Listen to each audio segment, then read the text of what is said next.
Wala ka bang napapansin sa iyong mga kapaligiran? Kay dumi na ng hangin, pati na ang mga ilog natin.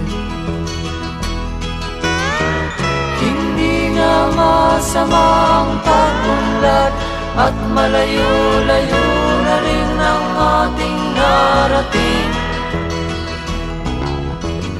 Ngunit masdan mo ang tubig sa dagat, dati kulay asul, ngayon'y naging itim.